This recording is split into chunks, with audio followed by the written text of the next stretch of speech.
Should you hand the government a chunk of your hard-earned money every single year? Or should you build a legal fortress around your wealth that works while you sleep? Because right now, millions of high earners and real estate investors are leaving serious money on the table simply because they never asked that question out loud. The catalyst here is simple. As your income grows, the tax code quietly becomes your biggest expense, and the wealthy figured out a long time ago that the game isn't just about earning more, it's about keeping more. LLCs, trusts, and family limited partnerships are the three main vehicles that the affluent use to legally redirect, shelter, and transfer wealth, and most people have no idea how different they actually are from each other. Let's start with the LLC, the crowd favorite, the one everybody forms after watching one YouTube video and feeling like a financial genius. An LLC offers liability protection and the ability to pass income through to your personal return, which sounds amazing until you realize that self-employment taxes can still hunt you down like a heat-seeking missile. Then there's the trust, and not just any trust, because saying trust is like saying car. You have to ask whether it's a revocable living trust or an irrevocable one, because those two things are practically opposites. A revocable trust gives you control and helps your estate skip probate, but it offers zero tax shelter during your lifetime. An irrevocable trust can remove assets from your taxable estate entirely, but you're essentially signing away control, which makes a lot of people understandably nervous. Now, the Family Limited Partnership, or FLP, is where things get genuinely interesting, and also where the IRS starts paying closer attention to your life choices. An FLP allows you to transfer wealth to family members at a discount, leveraging valuation discounts of sometimes 20 to 40%, which is the kind of sentence that should make any parent of adult children sit up straight.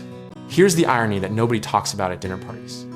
The structure that saves you the most money often requires you to give up the most control, and the structure that keeps you in the driver's seat often leaves you most exposed to taxes.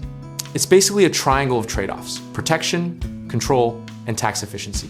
And you can usually only fully optimize two of the three at any given time. Historically, wealthy families have used these tools in combination, not isolation. And that's the secret the tax code is practically hiding in plain sight. The Rockefellers, the Kennedys, the old money dynasties, they didn't pick one vehicle. They layered them strategically across generations to compound their advantages, like interest on a loan that never stops paying. A common misconception is that these structures are only for the ultra-wealthy, or that there's some kind of shady offshore scheme. But in reality, these are perfectly legal, IRS-recognized strategies that a competent CPA or estate attorney can implement for ordinary investors. The real risk isn't using them, it's using them sloppily, without proper documentation, without legitimate business purpose, or without respecting the formalities that make them bulletproof. The practical lesson from every audit horror story you've ever heard is this: the structure has to have substance, meaning real meetings, real records, real purpose beyond just, I wanted to pay less taxes. Judges and revenue agents are not impressed by a shell that only existed on paper, and courts have clawed back tax benefits from families who treated their FLP like a filing cabinet rather than a functioning entity.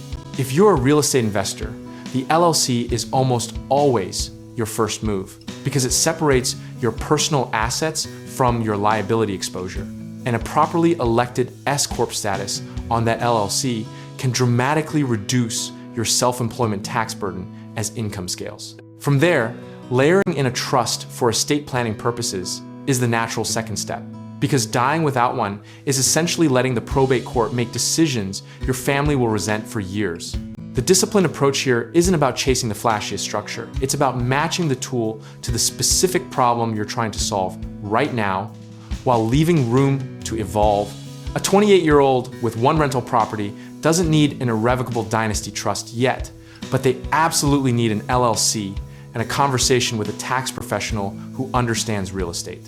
Position size and simplicity matter enormously in this game.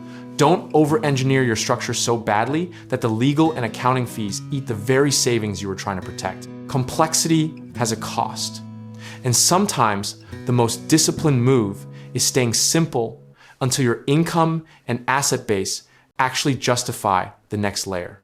At the philosophical level, the families who build lasting wealth aren't the ones who found the cleverest loophole. They're the ones who stayed consistent, reviewed their structures annually, and never confused the vehicle for the destination.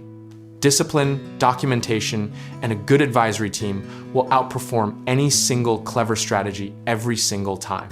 Whatever structure you choose, the most important thing is that you choose intentionally, act decisively, and review regularly. Because the tax code changes, your life changes, and your strategy should too. You can be completely comfortable with any of these outcomes as long as you've made a rational, informed decision rather than a panicked or paralyzed one. If you're ready to take the next step, whether that's real estate investing, finding contractors for your properties, or connecting with the right lenders, check out our links in the description below and let us help you get started.